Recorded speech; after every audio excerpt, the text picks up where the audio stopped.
Let's face it, in restoration, getting paid shouldn't be harder than the job itself. You don't get paid for what you do, you get paid for what you document. That's where Clean Claims comes in. This platform ensures every detail is captured so you get claims approved faster and paid on time. Plus, with remote monitoring technology, you'll stay on top of your data without extra trips to the job site. Visit cleanclaims.com, book a demo, and get 50 free credits when you sign up. That's cleanclaims.com. All right, hey restorers, welcome to this episode of the Restoration Today podcast. I'm excited to have Mark Springer with me today. He is RIA's new carrier relations advocate. He is now the second advocate with the Restoration Industry Association, which is very exciting. And I'm going to have Mark introduce himself in a moment, but he has a very rich background in the industry and is perfect for this role. He is part of the reason that the Advocacy and Government Affairs Committee within RIA was founded several years ago. We're going to talk about that and some articles that Mark wrote in 2018 and 2019 that kind of helped envision the AGA and what it is today. So Mark, thank you very much for being here. Congrats on the new role. I know that this was in the works, I think, for quite a long time. So congrats to you on that. And I'm just going to toss it over to you to introduce yourself, share a bit about your background in the industry. You've worn a number of hats, and so go for it. Well, first of all, Michelle, it's Happy New Year to you and everyone out in Restoration Land for sure. I suppose it's almost the end of January since stop saying Happy New Year. But Yeah. anyway, good to be with people and talk about what RA is very excited about as we think about some of the really big challenges that the industry faces. They kind of all are intersecting around carrier relations. So looking forward to talking with you about that, exploring that here today. So thank you for having me. As to my background, I grew up, I didn't have a choice on this industry. My dad brought me into this industry through I was like indentured servitude, right? Mhm. He started the company in 1989, a very small company in Missoula, Montana. So I've had the privilege of living my whole life in Montana, various couple different places in Montana, now in Bozeman, Montana, but grew up in Missoula, Montana. So it was a very small company, and of course the restoration industry was so different, back then. I mean, there's so many things that you're almost horrified, when you think about how much the industry's changed, the things we did back in the late '80s and early '90s. So I was just very blessed to be able to learn a lot of things that at the time I did not appreciate at all. Uh, Working in a sewage backflow when I was, a sophomore or junior in high school, when I not having a choice about that was not cool at all. I think I was the only person I knew who had a cell phone, and it was not cool.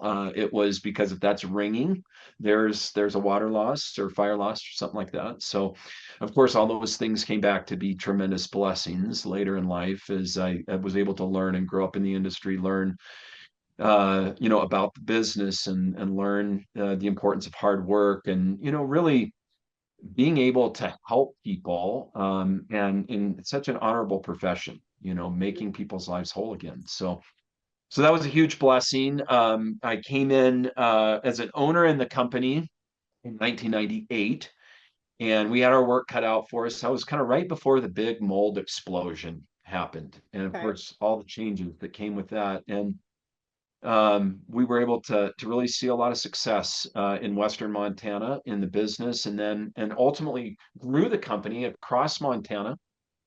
Day Spring Restoration grew into 7 different locations through some other companies we acquired over time, and we just had such a awesome team. I mean, if there's one thing people ask me, they're like, "Oh, do you ever now that you're not in the day-to-day operation, what do you miss?" And 100% it's the team, right? I had the most incredible professionals that worked with me. It was fun, going into work and being able to do the things to move the business forward with a lot of people are a lot smarter than me. And so it was a huge blessing. And we had a lot of success doing that across Montana. And then in 2020, in the midst of COVID, we had to make some decisions. And we had, at that point, I was actually in my term as the RIA president. And so there's sort of, I suppose, a bit of a increased exposure to your company and Mhm. your name. So I was getting all these calls from people in the industry like, hey, we know you have a bunch of locations in Montana, and most of these companies, there's this big hole on their national map in Montana, Uh-huh. because no one wanted to be in Montana, but we had all these dots in Montana. And so we made the decision to sell the company. Had a whole bunch of different companies that made great offers to buy us, and ultimately we went with a company that's now Fleet Response. That was there at the very end of 2020. Fleet Response grew a ton there over the next year and a half or so across the country. Some really, really great companies joined in with Fleet. And then let's see here, the beginning of 2024. So beginning of last year was when I made the decision to step aside from Fleet and started doing some work with other businesses, not in the restoration industry, but other businesses, primarily in Montana, a few other places outside of Montana, um, just to help them build their businesses and sort of anticipating scaling and potentially exiting their businesses. There's a lot of things I learned in that process that are fun to help others with now, and sort of that preparation process, professionalizing, scaling, and then exiting the business. Everyone exits their business at some point. And so you can do it either by accident or on purpose. And I Yep. think there's a lot of value to doing it on purpose. So that's a little bit about sort of my journey in restoration. As far as RIA goes, Michelle, I've seen a lot with RIA. I know you have shared a lot of that journey with me. You've seen a lot of the things that RIA has been through over the last 15, 20 years. I've always had such a high esteem for RIA. It wasn't RIA, it was ASCR when I was early in my career, going and studying under Marty King as to get my CR. Incredible experience. And then RIA kind of had a season where it went from ASCR to RIA, and there was all those changes in the industry, and a lot of those things were just, I would say, RIA trying to find its identity Mhm. and figure out. I remember so many years. I was on the board for a long, long, long time. And I remember many board meetings where we would talk about what does RA want to be when it grows up. I remember Frank Heaton, one of the past presidents and one of the guys that was one of the owners of DKI back in DKI's glory days, um, challenging the board. He said, we are not going to be able to advance this organization and the industry until RA can figure out what it wants to be when it grows up. Yep. And Mhm. there was I had so many great presidents I was able to work, so many great board members I was able to work with. Learned a ton from Sam Bergman and Scott Stamper and Larry Holder and Lee King and Chuck Viola and all these these guys that I had while I was working there. RA sort of formed a lot of, through all these challenges, this question that until I think that we launched AG, we hadn't answered. What is the value proposition for RA? And the big issue that we were wrestling with in the industry, some of this seems like a long time ago now, but industry was not unified at all. Yep. RIA and IICRC were not simpatico. I mean, they were very, there was a lot of animosity between the two organizations, which was not healthy. Um, there was really no place where restorers had a voice. Yeah. And so this issue of unity and voice were sort of the initial issues at the board level. I remember Katie Smith and I talking at length about Mhm. what how can RA position itself to be a voice for restorers that then brings unity? And so those two kind of go hand in hand, to really be able to do positive things for the industry. And there was some tough sledding in there, and ultimately, AG was launched there in 2019, and there's been a lot of good change Yep. since that time. I'm just super fortunate that I was able to be a part of all that. Yes, absolutely. I remember that. I remember convention when it was launched and you were talking about the idea of it and all of that. So, all right, leading up to that, 2018, you wrote the article, Contractors, It's Time to Take a Stand, and then you wrote Our Greatest Need in 2019. So I'm going to read the thesis from that because I think it's a perfect place to dive into what the AGA has done so far because a lot has already been accomplished and there's still a lot to do. So your thesis was if restoration companies are unwilling to unite, advocate for sustainable claims practices, and take a proactive approach with insurance carrier claims policies, then the restoration industry as we know it will cease to exist within a decade. And that's crazy because now we're in 2025. So that's only 4 years away from when you said Coming that up. the restoration industry would be done. So, what were you seeing happening in the industry then that caused you to write that and say, we really got to make changes? I mean, it wasn't what I was, it was what everyone was Everyone. seeing. I mean, it was what I remember so vividly, Michelle, being at RA conferences, and there was slim pickings for a while. I mean, it's like now, you go to the RA conventions are like the must attend industry event. I'm old enough to remember when it wasn't that way, right? And it was like, nip and tuck. And I mean, I mean, we'd have, I mean, 500 people would be a big turnout, Yep. and now that it's orders of magnitude beyond that, it's awesome to see. But at that time, you would be, and it wouldn't matter if it wasn't just RIA. You could be there, you could be at a DKI convention or a connection, any of these industry events, and there was just this overwhelming sense of angst. And there were really some key issues that were really at the center of the angst that contractors were experiencing or feeling. First of all, there was static pricing. There was obviously at that point even more than it is now. CoreLogic has certainly made some big strides, but at that point, Verisk and Xactimate had such massive, and they still have obviously a huge footprint in the industry. And what we were seeing was this frustration where we were dealing with a kind of this precursor of inflation. We had this economic expansion happening in our country through kind of that, post recession. So 2012, 13-ish, we came out of that. And then there was just this great growth trajectory that was happening. And anecdotally, we were experiencing in our local markets all these increases in material costs. We were seeing increase in labor, especially. And if for contractors that were doing full service repairs, where they were doing drywall and paint and finished carpentry and flooring, they were especially feeling the pinch, right? The mitigation companies weren't feeling it exactly the same because there's obviously a little bit different business model. For those who were doing repairs, we were really experiencing some pain because Mhm. while this expansion we were seeing happen in our cost, the price of Xactimate was just flat. It was just completely static. And we were trying to do everything that Xactimate was telling us to do to impact the pricing, to actually have it sync up to what we were experiencing in the local markets, and it wasn't working.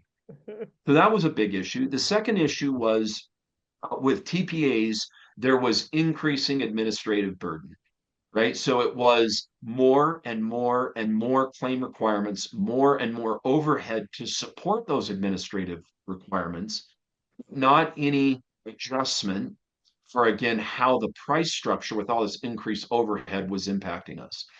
The third issue that was very significant and really reached a fever pitch in about 2019, 2020 was the advent of third-party consultants. So all of a sudden, we were having on our projects, and especially larger commercial projects, you would have a large, let's just say it was a school building that had a large water damage.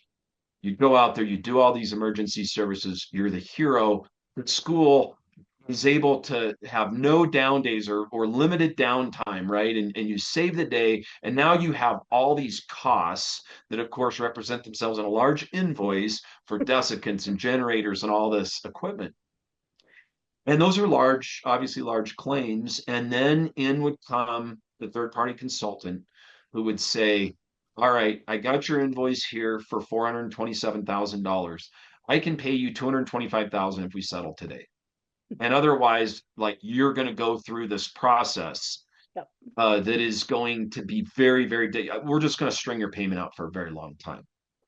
Um, and so those three issues were creating so many challenges that as we would having these discussions at these industry events, we knew something had to happen. But again, there was no venue, there was no voice, there was no way to begin to even start to address those issues. And so those were really the catalysts for the AG movement and sort of what became what we call now the blueprint for how do we address this. Hmm. And yeah, so that was the backstory. Okay. All right, so let's fast forward to today, recording this in early 2025. And, Ed Cross is the other advocate. He's been the restoration advocate since, the beginning, since AGA was founded, and he's continuing his work today. And people who have been to convention hopefully have seen his face, the advocate, and know some of what has been accomplished so far through the AGA. And there's a number of volunteers and task forces as well. Like like, okay, let's actually go there. Explain what the AGA is and how many people behind the scenes are really working and volunteering their time, because it goes far beyond like Oh yeah. the RA board of directors and the advocates. There's a lot that happens. There's so much, and it really, Michelle, goes back to that blueprint. So the idea of the blueprint was we have to start with the issues that affect the members, Hmm. right? That this isn't a top-down approach. We didn't want at RA to say, hey, we think this is an issue.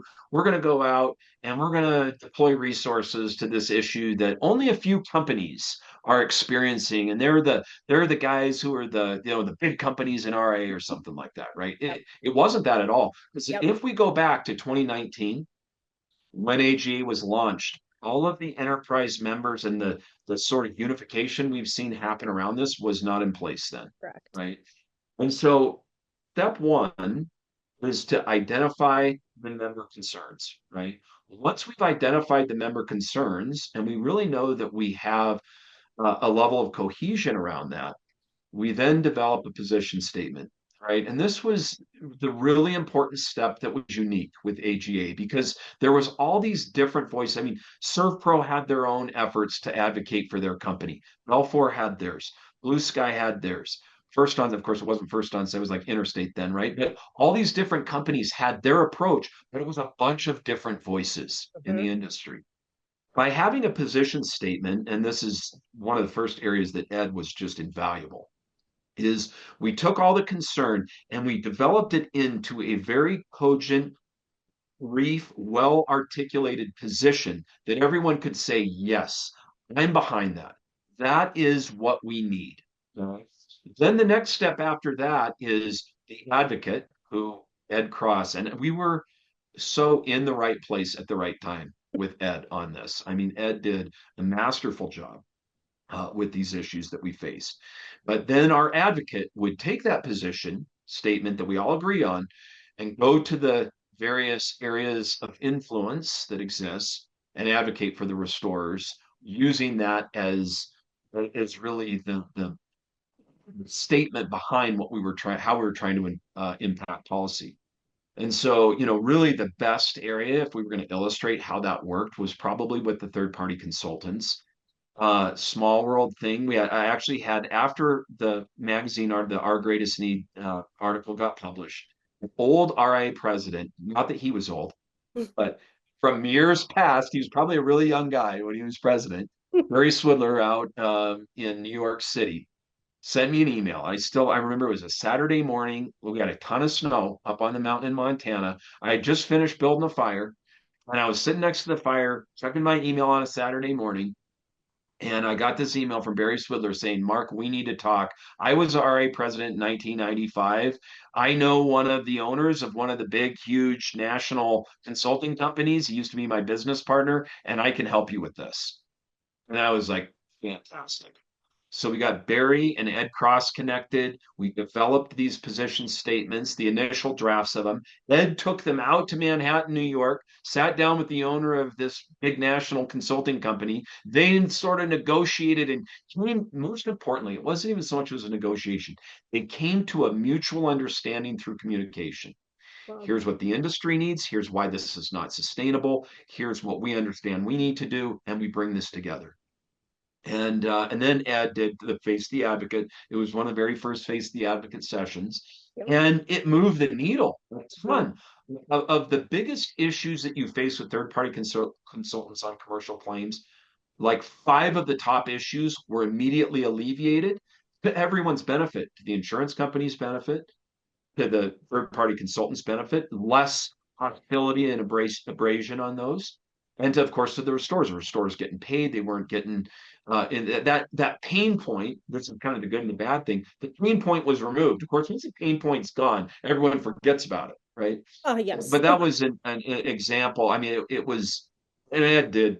I mean, Ed did a masterful job on that. And kudos to Barry and then the other folks that were involved. Was JS Held was the company, and of course they were on the face of the advocate, so it's not like it was secret or anything. Yep. Adrian Frank and I were actually just talking recently about that, how he was like the first guy, to face the advocate. And they did a great job, and they were very professional, conducted themselves very professionally. So it was a big success. Yes. Yeah. Okay. TPCs, that's a big success. What else would you consider a success for AGA up to this point? So I think the biggest, without question, the biggest success has been the relationship that has been built between the the restoration industry and Verisk. Verisk is in a very unique place when Yeah. companies go, right? Half of their customers are restoration companies and half their customers are insurance companies. I don't know that it's exactly 50-50, but I think it's pretty close, right? And there it was, I mean, initially it was tough sledding. We had a very, we'll say, acrimonious and difficult start to that dialogue. Again, hats off to Verisk. Mike Fulton at that point was the CEO. Mike was he dealt in good faith with us. He Mhm. was courageous guy. We had a industry brief. We called them industry briefings back in 2020, where he and I sort of like over like 4 sessions that were like an hour and a half each, debated all these nuances of Xactimate. And Mike, I mean, I have so much respect for how Mike handled that situation. But the bottom line is this: the restoration voice was heard, Yes. and so I started getting calls from people saying, finally, my prices have been flat for 5 years. They finally are changing. And that was really important. And that alone impacted so many companies. And the key in all of this AGA is not making for restorers to make more money. It's sustainability. Yep. My concern was always this: some restoration companies give the industry a bad name. They leave a black eye on the industry because they do not deal in good faith with the situations they're in. There is overcharging that happens. There is, you know, price adjustments that are not reasonable sometimes. So I understand the other side of this. But when a restorer is told you cannot change the price, and the price is not changing and is sometimes, I mean, we experience cases, especially in reconstruction, where it was half of what the market was. That's got to change. And again, kudos to Verisk. They addressed the issue, they dealt with the issue, and it changed what was an enormous pain point in the industry. Yes. Okay, so Ed has been heavily involved in those kind of issues. And so now we have this new advocacy position that you are taking on as the carrier relations advocate. So what does that mean? What are some of the things you hope to tackle in this role? So as it's a good and a bad thing, right? The good thing is that we have been solving and addressing some of the pain points that restorers have. But one of the other issues that's always a challenge is that people have a short memory about these things. I remember Yep. vividly back when RA, the first area of really of advocacy that RA had was when it stepped up for restorers in the lawsuits that happened around with Thermopure and heat drying. Yep. And that was such a pain. I mean, companies were going out of business, they were being sued. RA stepped in, filed a lawsuit, and in the state of Washington. And the lawsuit stopped immediately. And everyone was like, we will help, we will contribute, we'll financially support this. As soon as the lawsuits stopped, everyone forgot. And that was a really tough thing for RIA because it had enormous legal costs that now we had a whole bunch of people said they were going to help us with that went away. Really, really difficult scenario. So those are always the challenges what we've seen happen, because Ed has done such a good job in so many areas, we've seen a shift in the concerns Mm-hmm. that the Yep. members experience. And they're different than the areas where Ed has and continues to work. I mean, Ed's affected with pricing, TPs, all those. He's done a tremendous amount of good work, and he'll continue to do that with us. But now we've got some challenges. When we took the member survey in 2024, some of the things that we saw, the top four issues. Number one, challenges with getting paid. Mm-hmm. 72% of RIA members who responded to the survey said the biggest challenge I've got right now in my business is getting paid. Now, we saw this borne out in the cost of doing business report that happened as well. Restoration companies are, they face some really significant challenges in the general construction. If you look at construction broadly, Restore's got a difficult situation. I did some looking into what general construction industry takes, the time it takes to get paid. So days sales outstanding is a metric that's commonly used. General construction's at 57 days. That's how long it takes a contractor to get paid. Restoration companies are averaging 80. Mm-hmm. Now, the thing that's tough there's a lot of companies that do much better than that bring it down because they may have primarily a residential focus. But if you do commercial restoration work, I was talking to a commercial construction or commercial restoration company. They said if we could get to 120, we would be doing backflips.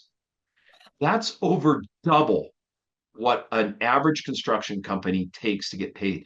And when we look at the costs of business, I mean, the carrying costs are enormous, Yes. right? I mean, we're in a period right now still of high interest rates. You know, it's the cheap free money isn't out there anymore. Yeah. So this really puts a strain on businesses. So first is that's the number one concern.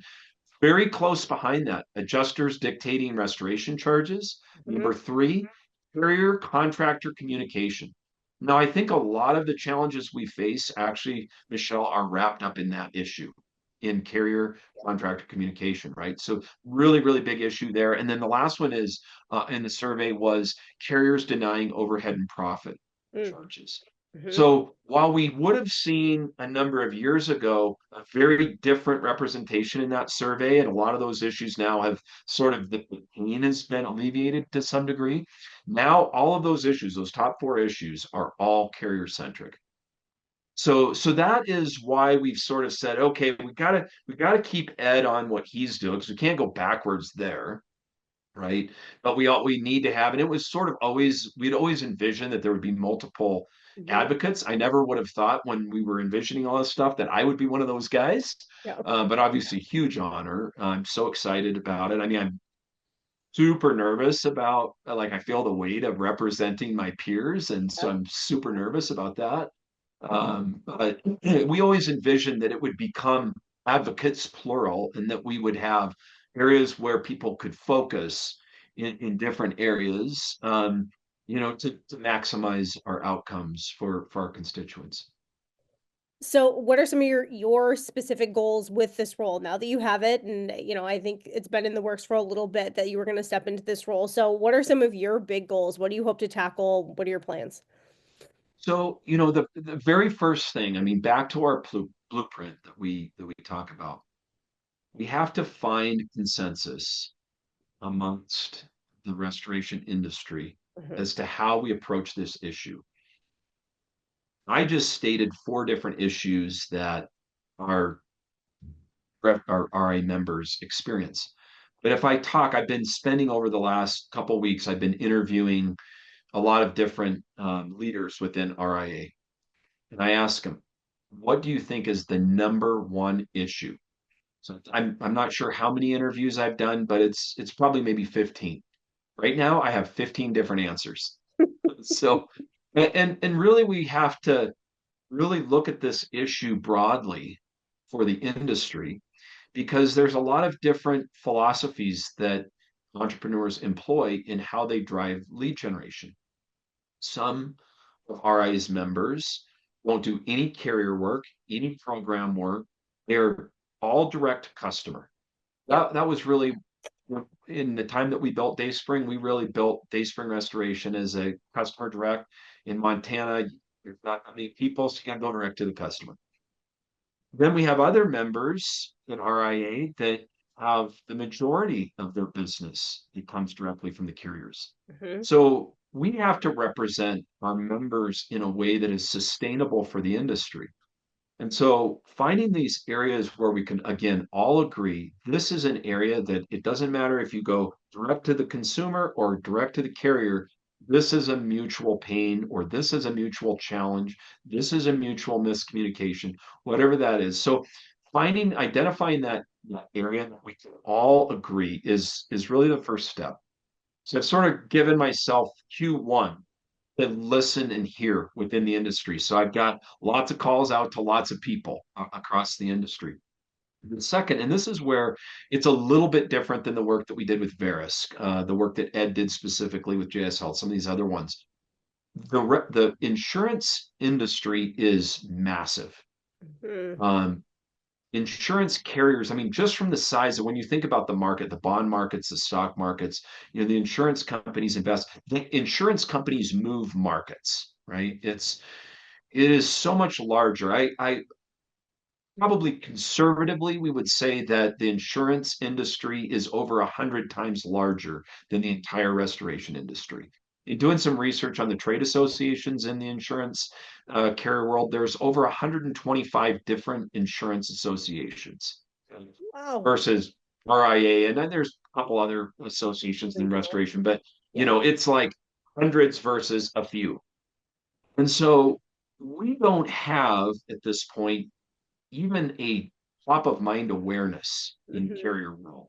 The carriers don't even know in many respects who RIA is. Yeah. For example, I was talking to one of your predecessors, kind of, Michelle, in Patty Harmon the other day. Yeah. So Patty, of course, went from RIA CNR editor Hmm. and then the editor of Claims Magazine. Now she is the editor of Digital Insurance Magazine. So she made this move from restoration to insurance industry. She told me, Mark, you need to prepare yourself for a very, very long effort. She said, it took me many years to build the relationships that I now rely on in the work that I do now. So we have to be patient in this role to recognize that initially we are not going to make a list of our concerns and take them to the carriers and say, hey, you carriers, you guys need to do X, Y, and Z for us. We don't have permission to do that yet. What we have to start with is building relationships, building bridges. We need to listen. And we need to gain a seat at the table, Yeah. right? So in PLRB and RIMS and III, a bunch of these different associations, we're going to start by addressing the areas where we have mutual benefit and success. Hmm. And over time, we will gain the credibility and the respect based on our professionalism to be able to have the credibility in that sphere that we will need to have to represent restoration contractors' interests. But there is not a silver bullet. It's not a quick fix. It's going to be a lot of education and frankly, a lot of listening. A lot of listening. Okay. All right. Gosh, where do I want to go now? Anything else that you want to share about kind of this new position and AGA in general? Because I also want to have a quick chat about RIA and the benefits of RIA in general. And I'm sure that you can even share some examples of what RIA brought to your business when you were still running Dayspring and part of Fleet. Yeah. So the last thing I would say about AGA is kind of circling back to a question that I did not properly answer earlier that you asked, and that was about the people behind the scenes. It's a great question. There are quite a few different task forces and subcommittees. So there's a whole group. Ben Justison leads a whole group, Yeah. excuse me, on estimating. We have uh, David Ness and Kelly Dolan are working on a group for AG Academy. You can have all of these position statements and all these best practices, but if we don't train the industry and educate the industry in how to utilize these resources, it's a huge miss, right? So that group works on that. We have a legislative, RA is actually has really stepped boldly into lobbying on behalf of restorers. Right now, we're engaged in some legislation in New Jersey. So we've got a whole group that deals with that issue. We got the TPA task force that deals with the TPAs. Um, so there's a whole bunch of volunteers that are doing enormous amount of work, and I hold these volunteers in such high regard because they're taking time away from their business, away from where they make money, away from where they provide for their family to invest in the industry, and they just have. The industry owes all of these volunteers a debt of gratitude. So I want to make sure we acknowledge those people. As far as your other question, Michelle, about what does RIA do for a restoration company? First of all, no one has any excuse now to not be a member of RIA, right? No. It used to be one of my last issues that I wanted to see us address was a tiered membership Yep. structure. So I was, Christy, I remember telling Christy, I was like, Christy, before I'm done, we have to address this because we have to have all restorers here. You know, it used to cost like $1,000 a year for a RIA membership. And I remember when I first actually asked Ed Cross, before he was the advocate, when he agreed to be the chair of AGA, initially he kind of told me, Mark, RIA's tried this before. I don't really, I mean, I'll listen to what you got to say, but I don't think I really want to do this, right? Yeah. One of Ed's big concerns, I remember so vividly because he said, Mark, a lot of restorers can't rub two nickels together, much less spend $1,000 to join RIA. It was cost prohibitive. Now, RIA membership is approachable for the smallest, brand new. I mean, it's like $25 a month, Yeah. something like that. Yes. It is, you can be an RIA member now. I know that there was some stereotypes of the good old boy club. Well, those days are gone, right? I 100%. mean, it Yes. is the place that restorers go to elevate the industry, advocate for the industry, to see the sustainability of the industry. So, there's no excuse to not be a member anymore. But like everything, you get out of it what you put into it. Yep. So if you don't take advantage of all of the member discounts, you will pay for your RA membership many multiples if you take advantage of the buying groups, right? There's Yes. Jeff Moore and a bunch of other folks have done a ton of awesome work in this respect. And so you can pay for your RA membership and it'll cost you nothing if you take advantage of that. If you come to the convention, if you go to the AGA regional events, Yeah. you will rub shoulders with restorers who are experiencing the same challenges you are, but they might do something just a little bit better in one aspect of the business than you do. And you might do something a little bit better than they do. And if you share those practices, I mean, at the end of the day, with my company, with Dayspring, we built it. I just stole like 500 ideas across the country over 25 years. It was going and participating in all those things. If you go get trained, the advanced designations, project management training, CR, fire loss specialist, it's the best training in the industry. Go take advantage of that training. And then with the AGA resources, again, what RIA did in advocating for restorers with third-party consultants and the estimating platforms pays for your membership. And many Yes. people, I mean, absolutely, it's the best value possible. So those are some of the areas, Michelle. I mean, there's many more, but those are the ones that it's a no-brainer. Yes.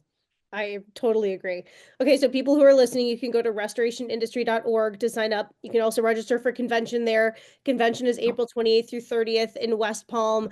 Stuff sells out quickly for convention now. And yeah, It's you like need to do it right 20. away because the motel blocks are gone. I think they've opened up some new blocks, but you got to get it, it sold out last year. And literally, when it's sold out, they turn people. Last year we had to turn people away because the fire marshal won't let us have more people. So I know that happened last year. They turned a lot of people away. That's not cool. People show up in person thinking they're going to buy a ticket. Don't do that. The one thing I'll plug really quick, February 25th, I believe, in Phoenix, ATI is hosting the AGA regional event. Awesome lineup there. You will get so much out of attending that event. It doesn't cost hardly anything. They feed you lunch. Yep. So absolutely, if you're in the southwest area of the country, I'll be down there. I'd love to get feedback from people about this carrier relations work that we're doing. So please join us. I totally agree. The regionals are a great way as well. If you've not been to maybe a convention before and you're a little nervous about going to a bigger place, that'll be a great place to Good get your point. feet wet and meet people. And there's going to be a lot of people there that are going to be at convention too, a lot of leaders in the industry. So that is a Yep. really good place to start. Oh Yeah. yeah, absolutely. Yeah. Absolutely. Well, Mark, thank you for all that you do for the industry. Congrats on the new role. And I can't wait to see where you take it. I appreciate you chatting with me. Yeah, no, I always appreciate you having me on, Michelle. Thank you. Thank you.